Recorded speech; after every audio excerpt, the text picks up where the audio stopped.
পুরীর জগন্নাথ মন্দিরে ঘটে গেছে এক এমন ঘটনা যা কেউ স্বপ্নেও চিন্তা করতে পারবেন না।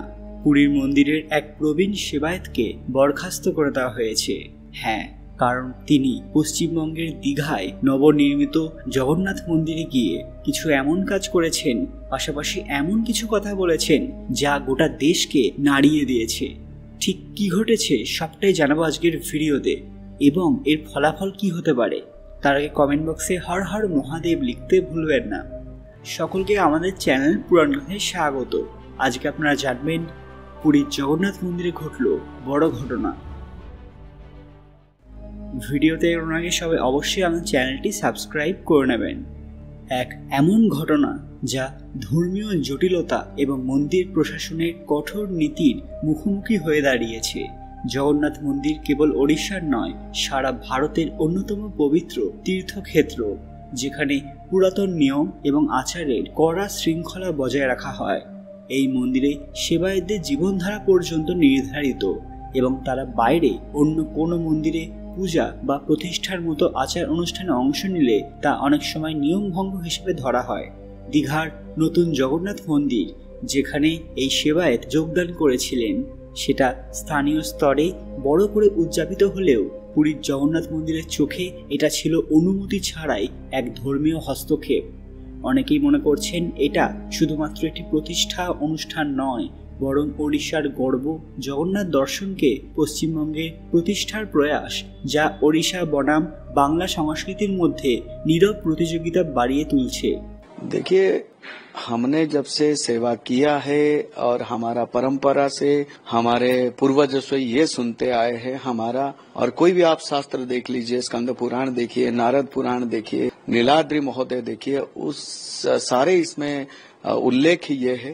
धाम की अगर बात आता है वो 4 धाम है, रामेश्वरम, बद्रीनाथ, द्वारिका और जगन्नाथ धाम। जगन्नाथ धाम चारों धामों के सबसे श्रेष्ठ धाम होते हैं।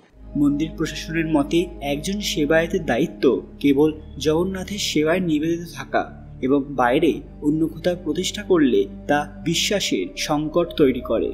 এই ঘটনার ফলে শুধু ধর্মীয় দিক থেকেই নয়, সামাজিক এবং আঞ্চলিক রাজনৈতিক পরিপ্রেক্ষিতেও আলোড়ন উঠেছে।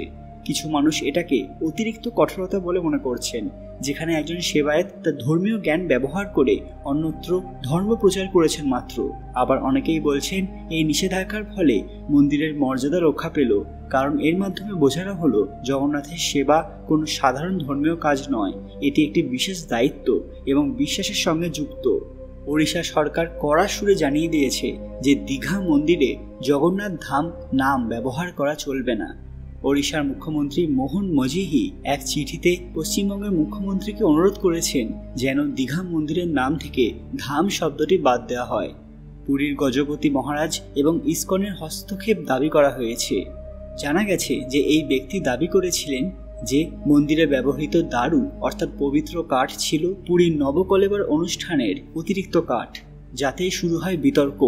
ওড়িশা সরকার ইতিমধ্যেই তদন্তের নির্দেশ দিয়েছে, যদিও সরকার জানিয়েছে দীঘায় কোনো অবশিষ্ট কাঠ ব্যবহৃত হয়নি।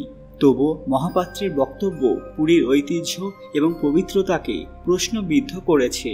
1955 সালের শ্রী জগন্নাথ টেম্পল অ্যাক্ট অনুসারে নিয়ম ভাঙায় সাসপেন্ড করা হয়েছে তাকে। তার আচরণে কিছু আপত্তিকর পাওয়া গেলে তাকে আরও কঠোর শাস্তি দেওয়া হবে, এমনটাই জানানো হয়েছে। মন্দির কমিটির তরফ থেকে SJTA প্রধান জানিয়েছেন কোনো রকমের বিশৃঙ্খলা, নিয়ম বিরুদ্ধ আচরণ পুরীর জগন্নাথ মন্দিরে বরদাস্ত করা হবে না। মন্দিরের পরম্পরা বজায় রাখতে এবং শৃঙ্খলা নিশ্চিত করতে এই পদক্ষেপ। পুরীর শঙ্করাচার্য স্বামী নিশ্চলানন্দ সরস্বতী সম্প্রতি দীঘার নবনির্মিত জগন্নাথ মন্দিরকে জগন্নাথ ধাম হিসেবে অভিহিত করার বিরুদ্ধে তীব্র আপত্তি জানিয়েছিলেন। তিনি স্পষ্টভাবে বলেন, জগন্নাথ ধাম শুধু পুরীর পবিত্র ভূমি, অন্য কোথাও নয়। এছাড়াও মুক্তেশ্বরানন্দ সরস্বতী সম্প্রতি দীঘায় নির্মিত নতুন জগন্নাথ মন্দিরকে জগন্নাথ ধাম নামে অভিহিত করার বিরুদ্ধে স্পষ্ট আপত্তি জানিয়েছেন। তিনি বলেছেন, ধাম শব্দটি শুধুমাত্র পুরীর জগন্নাথ মন্দিরের জন্যই প্রযোজ্য, যা হিন্দু ধর্মে বিশেষ পবিত্রতা এবং ঐতিহাসিক গুরুত্ব বহন করে। ফলে বোঝাই যাচ্ছে যে সবাই দীঘার জগন্নাথ মন্দিরকে এক অন্য চোখে দেখছেন। তারা কোনোভাবেই পুরীর জগন্নাথ মন্দিরের সমানভাবে এই মন্দিরকে দেখতে পারছেন না। বন্ধুরা, আপনাদের মূল্যবান মতামত কমেন্ট বক্সে অবশ্যই জানাবেন যে এটা কি সঠিক নাকি ভুল। কমেন্ট বক্সে ভক্তির সঙ্গে জয় জগন্নাথ লিখতে ভুলবেন না। আরও এরকম দরকারি আপডেট পেতে পুরাণমাথা অফিসিয়াল চ্যানেলটি মনে করে সাবস্ক্রাইব করে নেবেন। খুব তাড়াতাড়ি ফ্রেশ একটি দরকারি ভিডিও নিয়ে, ততক্ষণ আপনারা এই ভিডিওগুলো দেখতে পারেন। ধন্যবাদ।